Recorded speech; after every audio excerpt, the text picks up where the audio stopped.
Friends, कैसे हो आप सभी। स्वागत है आपका इस नए यूट्यूब चैनल लर्न स्टडी पर।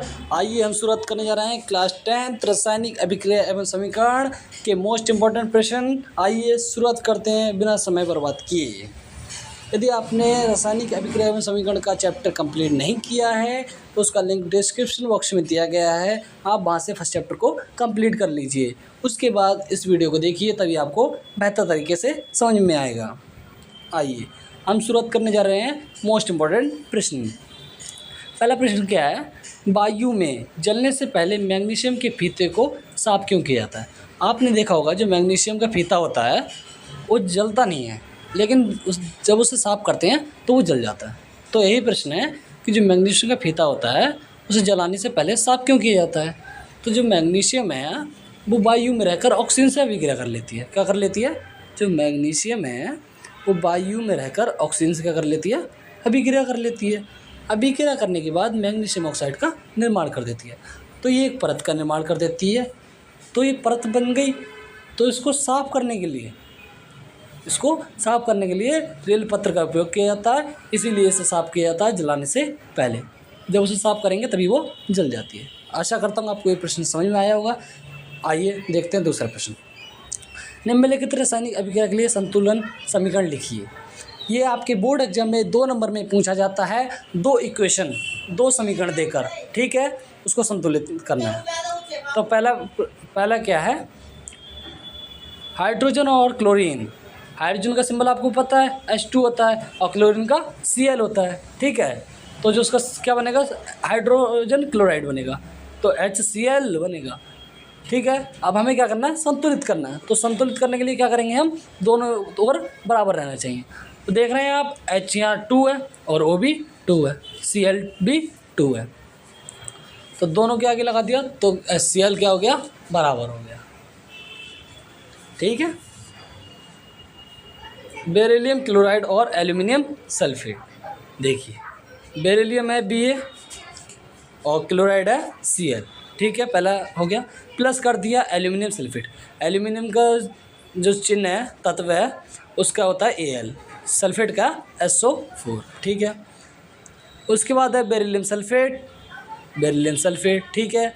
एल्यूमिनियम क्लोराइड, तो ये क्या हो गया, एल्यूमिनियम क्लोराइड हो गया, ठीक है। हमने जो हमें बताया गया हमने उसे लिख दिया, लेकिन हमें अब क्या करना है, बराबर करना है। तो देखिए 3 बेरिलियम है, तो यहाँ भी हमें क्या करना पड़ेगा, 3 करना पड़ेगा। तो हमने क्या कर दिया, 3 बेरिलियम कर दिया।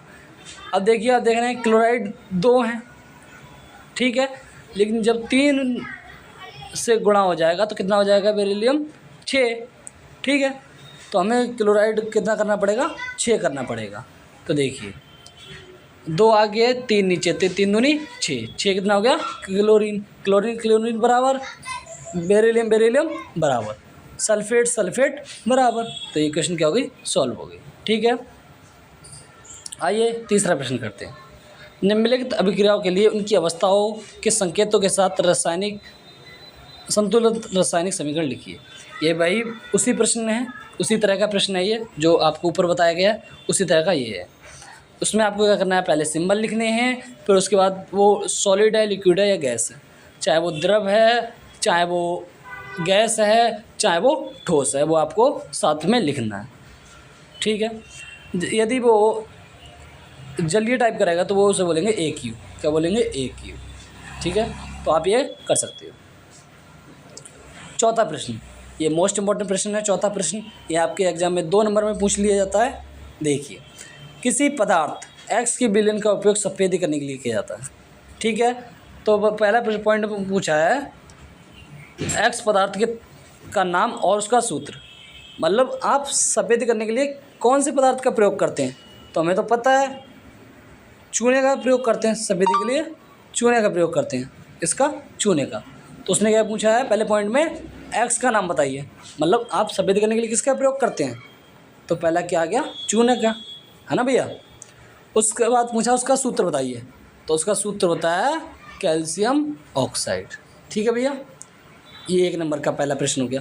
दूसरा पॉइंट है वो भी 1 नंबर का है। क्या लिखा है, उपरोक्त जो 1 में इक्वेशन बनी थी उसमें X की अभिक्रिया जल से कराइए। जो X में क्या बनी, एक में क्या बनी थी, कैल्शियम ऑक्साइड, ठीक है। अब वो क्या कह रहा है दूसरे पॉइंट में, कैल्शियम ऑक्साइड की अभिक्रिया H2O, मतलब H2O मतलब जल, जल से क्या कराइए, अभिक्रिया कराइए। जब हम इससे अभिक्रिया कराएंगे तो क्या बनेगा, ये कैल्शियम हाइड्रोक्साइड प्लस ऊष्मा, क्या बनेगा, ऊष्मा। तो हम लिख देंगे कैल्शियम हाइड्रोक्साइड और प्लस ऊष्मा। ये आपको दूसरे पॉइंट में लिखना है। आपके 2 नंबर पक्के, ये बोर्ड एग्जाम में आता ही आता है, ठीक है भैया। अब है 5वां, आप 5वां प्रश्न आपके लिए इम्पोर्टेंट नहीं है। 6ठा प्रश्न देखिए, जब लोहे की कील को कॉपर सल्फेट की बिलिंग में डुबाया जाता है तो बिलिंग का रंग क्यों बदल जाता है। ये मोस्ट इम्पोर्टेंट प्रश्न है, मैं आपको बता देता हूँ। जब लोहे की कील कैसी होती है, फेरस, ठीक है। लोहे की कील को कॉपर सल्फेट के विलयन में COSO4 के सल्फेट के विलयन में डुबाया जाता है तो विलयन का रंग क्यों बदल जाता है, जो विलयन है उसका रंग क्यों बदल जाता है। तो मैं आपको बता दूं, जो कॉपर है, क्या है, कॉपर, फेरस से, कॉपर है ये कम अभिक्रियाशील है, जो कॉपर है वो कम अभिक्रियाशील है, किससे, Fe से, फेरस से। इसलिए फेरस क्या है, अधिक अभिक्रियाशील तत्व है। फेरस क्या है, अधिक अभिक्रियाशील तत्व है। अधिक अभिक्रियाशील तत्व है तो वो क्या करता है, उसके विलयन को स्थापित कर देता है, उसकी जगह स्वयं ले लेता है। तो ये क्या बनेगा, फेरस सल्फेट बनेगा प्लस कॉपर बनेगा। तो यही बनता है कि जब लोहे की कील को कॉपर सल्फेट के विलयन में डालेंगे उसका रंग बदल जाता है। तो मैंने आपको बता दिया, इसमें क्या होता है, विस्थापन अभिक्रिया होती है। क्या होती है, विस्थापन अभिक्रिया, एक दूसरे का जगह छीन लेता है, जो अधिक अभिक्रियाशील रहेगा उसकी जगह छीन लेगा, ठीक है। तो मैं आपको बता दिया कि जो फेरस है वो अधिक अभिक्रियाशील है और कॉपर है वो कम अभिक्रियाशील है, इसीलिए फेरस कॉपर का स्थान ले लेगा और उसको क्या कर देगा, अपने स्थान से विस्थापित कर देगा। तो मैंने आपको क्वेश्चन भी बता दी और मैंने आपको समझा भी दिया, इस तरह उसका रंग बदल जाता है, आप बता सकते हो। आशा करता हूँ आपको समझ में आ रहा होगा। यदि आपको किसी प्रकार की समस्या प्रकट हो रही है तो आप उसे कमेंट बॉक्स में ज़रूर बताइए, ताकि मैं कोई गलती हो तो उसे सुधार कर सकूँ। आइए 7वां प्रश्न करते हैं। द्विविस्थापन अभिक्रिया का उदाहरण। भैया द्विविस्थापन अभिक्रिया मैंने आपको बताई है, क्या होती है द्विविस्थापन अभिक्रिया, इसमें यौगिक के आयनों के बीच क्या हो, आदान प्रदान हो। तो हमें क्या देना है, एक उदाहरण देना है। तो हम एक उदाहरण करते हैं। उदाहरण, बेरिलियम सल्फेट प्लस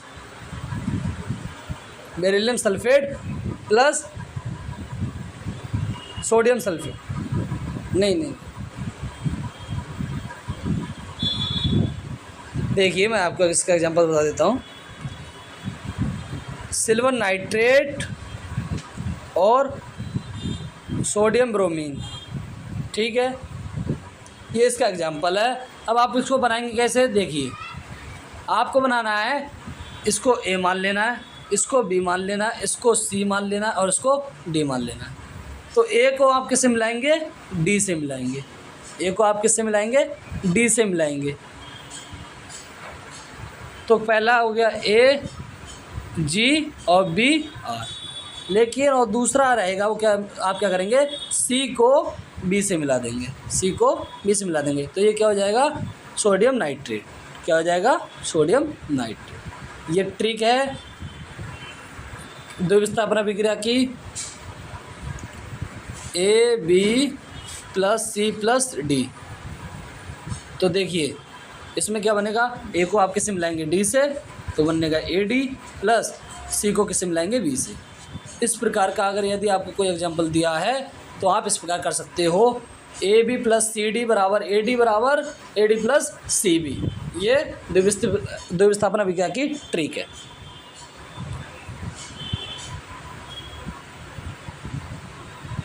आइए 9वां प्रश्न करते हैं।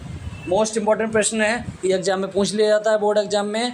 आइए, ऊष्माक्षेपी और ऊष्माशोषी अभिक्रिया का अर्थ बताइए, उदाहरण भी दीजिए।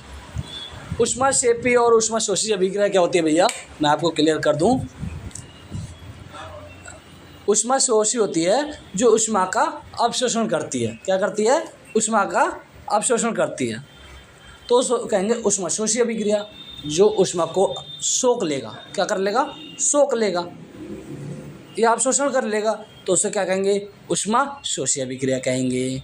ठीक है। और ऊष्माक्षेपी, ऊष्माक्षेपी, तो क्षेपी का मतलब होता है निकलना। क्या होता है? निकलना।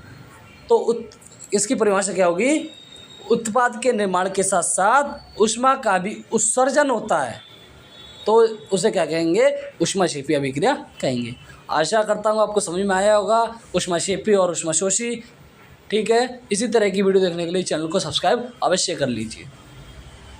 उदाहरण भी देना है हमें। ठीक है, देखिए उदाहरण देते हैं। उदाहरण क्या है ऊष्माशोषी का? कैल्शियम ऑक्साइड प्लस H2O, जो अभी हम कर आए हैं। कॉपर ऑक्साइड प्लस H2O तो क्या बनाएगा? कॉपर ऑक्साइड बनाएगा, और क्या बनाएगा? ऊष्मा बनाएगा। ये क्या हो गया? ऊष्माशोषी। क्यों? ये क्या हो गया? ये ऊष्माक्षेपी। क्यों? उत्पाद के निर्माण के साथ साथ ऊष्मा निकल रही है, इसलिए क्या कहेंगे? इसे ऊष्माक्षेपी अभिक्रिया कहेंगे। तो आप देख रहे हैं उत्पाद तो बना ही बना, लेकिन ऊष्मा भी क्या हो रही है? उत्सर्जित हो रही है। ठीक है। ऊष्माशोषी क्या होती है? जो ऊष्मा का अवशोषण करती है, तो उससे क्या कह देंगे हम? ऊष्माशोषी अभिक्रिया कहेंगे। ठीक है। उसका उदाहरण देख लीजिए।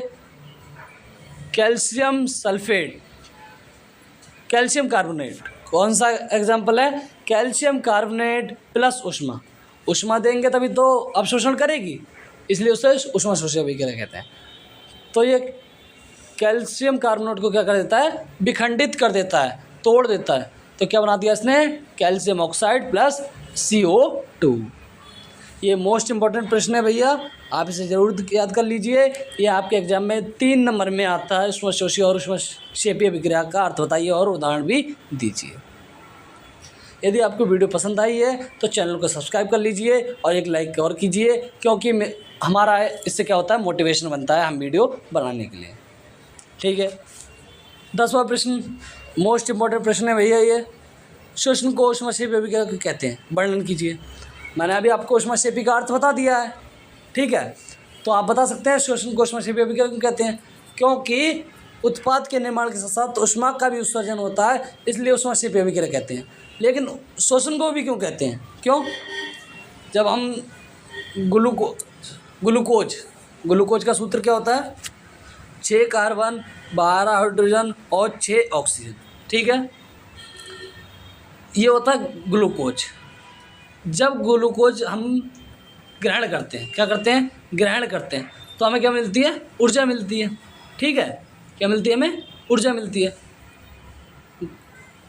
ग्लूकोज जब हम ग्रहण करते हैं तो ऑक्सीजन की उपस्थिति में करते हैं। ठीक है।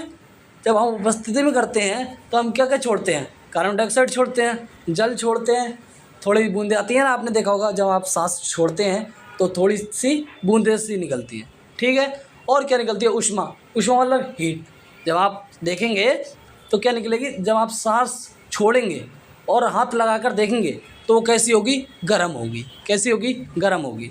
तभी पता चला है कि ये कैसी होती है? ये ऊष्मा छोड़ती है।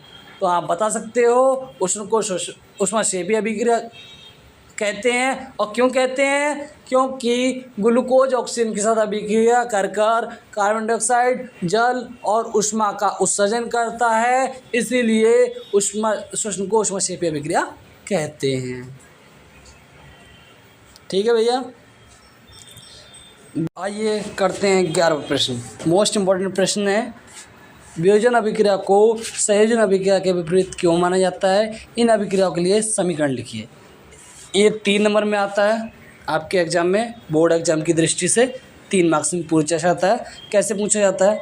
अभी देखिए, इसमें आपको बताना क्या है? सिंपली आपने इसको बताना है वियोजन अभिक्रिया क्या होती है और संयोजन अभिक्रिया क्या होती है।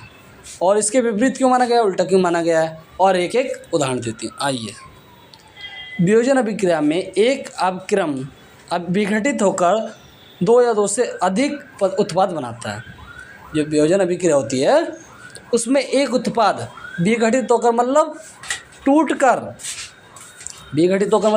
टूटकर दो या उससे अधिक पदार्थ बनाता है, जबकि संयोजन अभिक्रिया में दो या दो से अधिक अभिकारक मिलकर अभिकर्म को ही अभिकारक कहते हैं। आप कन्फ्यूजन ना हो, ये क्या लिखा है, ये अभिकारक लिखा। अभिकारक परस्पर संयोग कर एक उत्पाद निर्मित करते हैं। समझ में आ गया? वियोजन अभिक्रिया को संयोजन अभिक्रिया के विपरीत क्यों माना गया है। ठीक है, अब इसका उदाहरण, C+O2 क्या बनेगा, CO2। Calcium oxide plus CO2 क्या बनेगा, कैल्शियम कार्बोनेट। H2+O2 क्या बनेगा, H2O बनेगा। कैल्शियम कार्बोनेट क्या होगा, कैल्शियम कार्बोनेट जब वियोजित होगा तो क्या बनाएगा, कैल्शियम ऑक्साइड प्लस CO2। और H2O जब वियोजित होगा तो क्या बनेगा, H2+O2। आशा करता हूँ आपको समझ में आ रहा होगा। इसी तरह की वीडियो देखने के लिए चैनल को सब्सक्राइब अवश्य कर लीजिए और एक लाइक तो बनता ही है, क्योंकि हम जैसे लोगों को मोटिवेट करने के लिए आपका लाइक बहुत ज़रूरी है। आइए करते हैं 12वां प्रश्न। उन वियोजन अभिक्रिया के एक एक समीकरण लिखिए जिनमें ऊष्मा, प्रकाश एवं विद्युत के रूप में ऊर्जा प्रदान की जाती है। ये मोस्ट इंपॉर्टेंट प्रश्न है भैया, 3 मार्क्स में पूछे जाते हैं आपसे। ये सारे प्रश्न आपसे 3 मार्क्स में पूछे जाते हैं। इसमें आपसे वियोजन अभिक्रिया के उदाहरण कहा है वो आपको बताने हैं। तो पहला बताया ऊष्मा के द्वारा, ऊष्मा मतलब हीट। तो देखिए, लेड नाइट्रेट जो Pb है उसको क्या बोलते हैं हम, लेड। NO3 को क्या बोलते हैं, नाइट्रेट। जब लेड नाइट्रेट को वियोजित करेंगे तो क्या बनेगा, लेड ऑक्साइड बनेगा, नाइट्रोजन डाइऑक्साइड बनेगा और O2 बनेगा। ठीक है। और प्रकाश की वियोजन बनता है सिल्वर क्लोराइड में। Ag को क्या बोलते हैं हम, सिल्वर बोलते हैं। तो प्रकाश की वियोजन कैसे होता है, silver chloride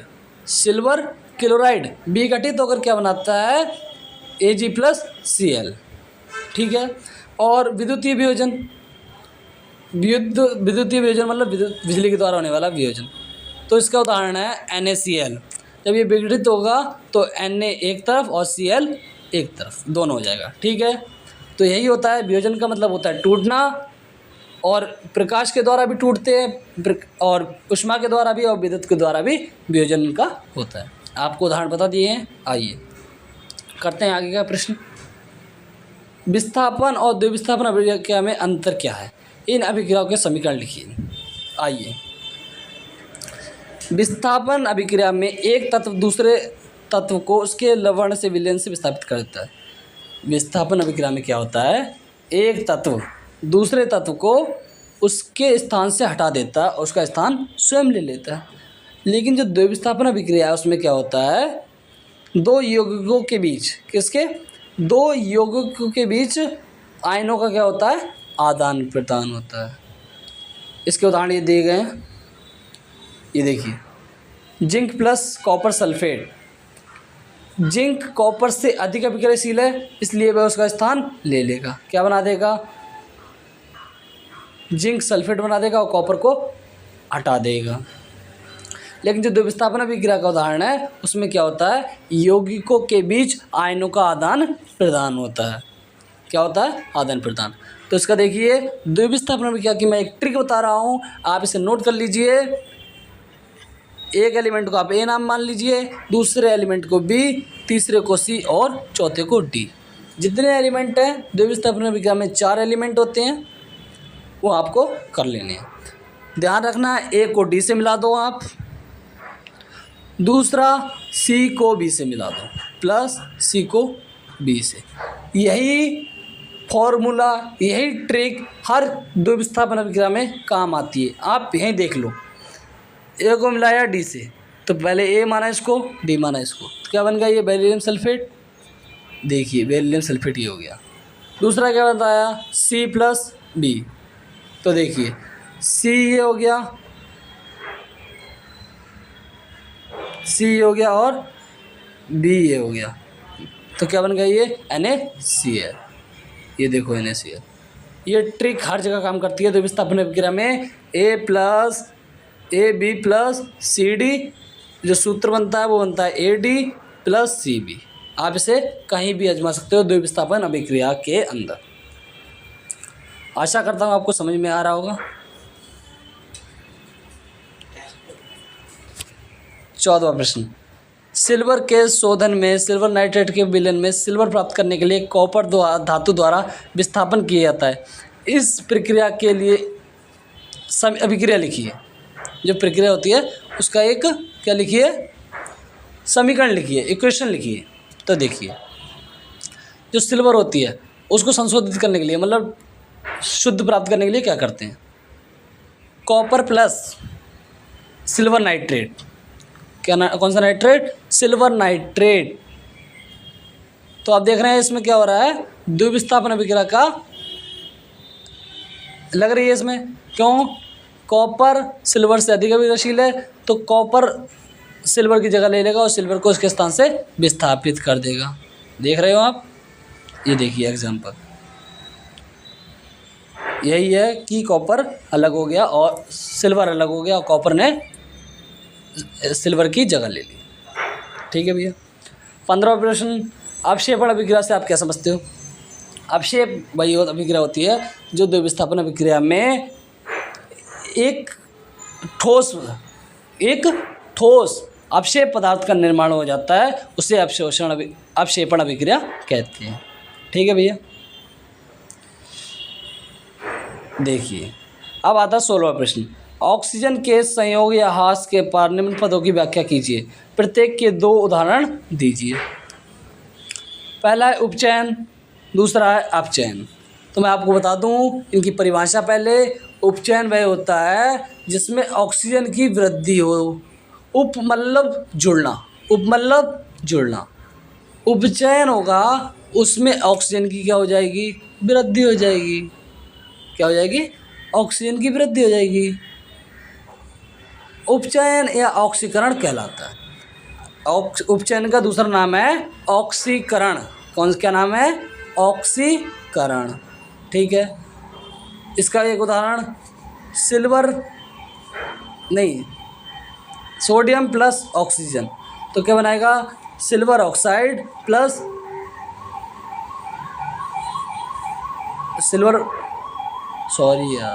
sodium plus oxygen, तो क्या बनाएगा, सोडियम ऑक्साइड बनाएगा। एक और एग्जांपल है कॉपर प्लस ऑक्सीजन, तो क्या बनाएगा, कार्बन डाइऑक्साइड बनाएगा। ठीक है। दूसरा है अपचयन।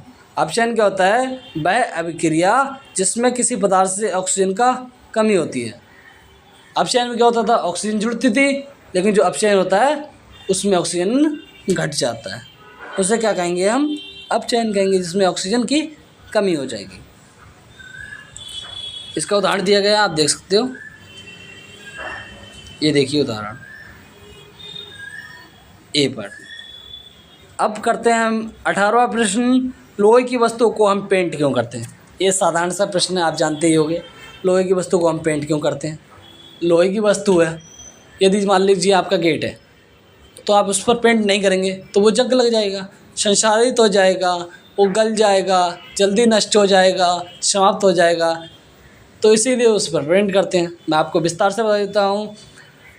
लोहा ऑक्सीजन से अभिक्रिया कर एक परत का निर्माण कर देता है, जिससे वह संक्षारित हो जाती है और वह धीरे धीरे नष्ट होना समाप्त हो जाती है, नष्ट होना प्रारंभ हो जाती है। इसीलिए लोहे की वस्तुओं को हम पेंट करते हैं ताकि वह सुरक्षित रहे और उस पर जंग ना लगे। इसीलिए हम लोहे की वस्तुओं पर पेंट करते हैं। मैं आशा करता हूँ आपको समझ में आ रहा होगा। प्रश्न नंबर 19, तेल तथा वसा युक्त खाद्य पदार्थों को नाइट्रोजन के वातावरण में क्यों रखा जाता है।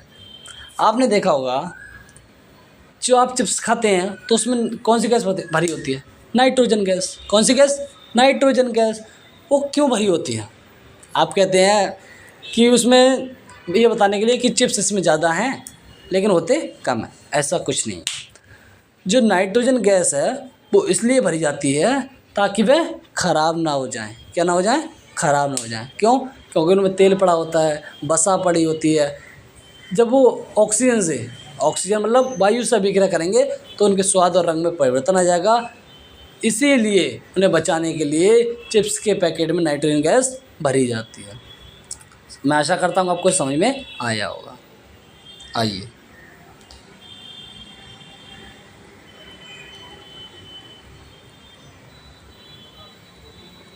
मोस्ट इम्पॉर्टेंट प्रश्न मैं आपको बताने जा रहा हूँ।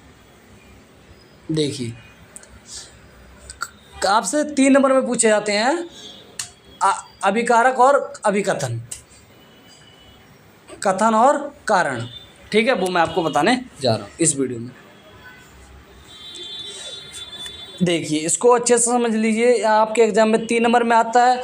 जो MCQ टाइप के क्वेश्चन होते हैं वो 17 क्वेश्चन नंबर से लेकर 20 क्वेश्चन नंबर तक आपके MCQ होते हैं और अधिकतर बच्चों के ये गलत हो जाते हैं। तो देखिए, ये आपको 4 ऑप्शन मिले हुए हैं, A B C D। ठीक है, ये आपको 4 ऑप्शन मिले हुए हैं। आपको इनमें से कोई ऑप्शन करेक्ट करना है। तो देखिए कैसे चुनते हैं। पहले हमें पढ़ना है कथन। निम्नलिखित रासायनिक समीकरण, ये एक संतुलित रासायनिक समीकरण है। ये एक कथन कह रहा है कि जो समीकरण है वो संतुलित है। तो हमें पहले इसकी जांच कर लेनी है, संतुलित कैसे है। देखिए, प्रत्येक तत्व क्या होना चाहिए, बराबर होना चाहिए। तो देखिए, इसमें 6 कार्बन है, 6 हाइड्रोजन है, लेकिन 2 से क्या हो रहे हैं, वो मल्टीप्लाई हो रहे हैं, गुणा हो रहे हैं। तो इसमें 12 कार्बन हो गए और 12 हाइड्रोजन हो गए। तो 12 कार्बन 12 हाइड्रोजन एक तरफ ही होने चाहिए, लेकिन आप देख रहे हो कार्बन इसमें 8 ही हैं। तो ये संतुलित रासायनिक समीकरण नहीं है। क्या? ये संतुलित समीकरण नहीं है। ठीक है, तो ये क्या हो गया, गलत हो गया। कथन तो गलत है, क्यों? उसने बोला संतुलित है, लेकिन भाई ये संतुलित तो है नहीं। अब देखिए कारण पढ़िए। संतुलित रासायनिक समीकरण में दोनों ओर तत्व के परमाणु की संख्या बराबर होती है। ये कथन कारण सही है, क्योंकि जब संतुलित होगा तभी तो क्या होगा, दोनों की ओर जो तत्व हैं उनकी संख्या कैसी होगी, समान होगी। तो आप इनमें से 4 क्वेश्चन के 4 पार्ट दिए हैं आपको, उसमें से आपको टाइप करना है। आप इसमें से कौन सा लगाएंगे? आपको पता है A गलत है, तो आप D ऑप्शन लगाएंगे। क्यों? आपको पता है A असत्य है परंतु R सत्य है, तो इसमें D ऑप्शन करेक्ट है। आपका 1 मार्क पक्का, आपको 1 नंबर पक्का मिलेगा। 18वां प्रश्न, ferrous oxide plus aluminium oxide बना दिया इसने, प्लस फेरस बना दी। उपरोक्त रासायनिक अभिक्रिया विस्थापन अभिक्रिया का एक उदाहरण है। जो कथन है वो कह रहा है ये एक विस्थापन अभिक्रिया है। कि कौन सी अभिक्रिया? विस्थापन अभिक्रिया। लेकिन ये गलत है। कैसे? मैं आपको बताता हूँ। ठीक है, ये बिल्कुल ठीक है, क्योंकि फेरस अधिक अभिक्रियाशील है, एल्यूमिनियम अधिक अभिक्रियाशील है फेरस से। तो फेरस का स्थान एल्यूमिनियम ने छीन लिया और फेरस को अपने स्थान से हटा दिया। ये कथन बिल्कुल सत्य है। कारण क्या है? एल्यूमिनियम आयरन से अधिक अभिक्रियाशील होने के कारण आयरन को विस्थापित कर ऑक्साइड बनाता है। ये भी सही है भैया, क्योंकि एल्यूमिनियम अधिक अभिक्रियाशील है किससे? आयरन से। आयरन Fe बोलते हैं, और अधिक अभिक्रिया होने के कारण ये क्या करता है? विस्थापित कर देता है। तो हम इसमें देख ही रहे हैं विस्थापित कर रहा है, तो ये इसका कौन सा रहेगा? A पार्ट रहेगा। क्यों? कथन दोनों सत्य हैं और एक दूसरे की व्याख्या भी करते हैं। आपका 1 मार्क्स पक्का मिलने वाला है। ठीक है, अब देखिए आप प्रश्न नंबर 19। निम्नलिखित रासायनिक अभिक्रिया में कॉपर ऑक्साइड प्लस जिंक, तो क्या बनाएगा? Zinc oxide plus copper. Copper oxide अपचयित होकर Cu मतलब कॉपर में तथा Zn होता है जिंक, उपचयित होकर जिंक ऑक्साइड में बदल जाता है। ठीक है, ये क्या बोल रहा है कि जो कॉपर ऑक्साइड है, वो क्या हो रहा है? अपचयित हो रहा है। क्या हो रहा है, ये अपचयित हो रहा है। अपचयित क्या होता है, इसमें ऑक्सीजन की कमी होती है, ऑक्सीजन की क्या होती है, कमी होती है, ठीक है, तो ये अपचयित हो रहा है, सही बात है। जिंक अपचयित होकर जिंक ऑक्साइड में बदल जाता है। जो जिंक ऑक्साइड है वो अपचयित होकर किस में बदलता है, जिंक है वो अपचयित हो रहा है। अपचयित का मतलब क्या होता है, जुड़ना, तो ये किस में बदल रहा है, ऑक्साइड में बदल रहा है। ये कथन बिल्कुल सत्य है। अब कारण क्या है, रासायनिक अभिक्रिया में एक अभिकारक उपचयित तथा दूसरा ऑक्साइड अपचयित हो रहा है।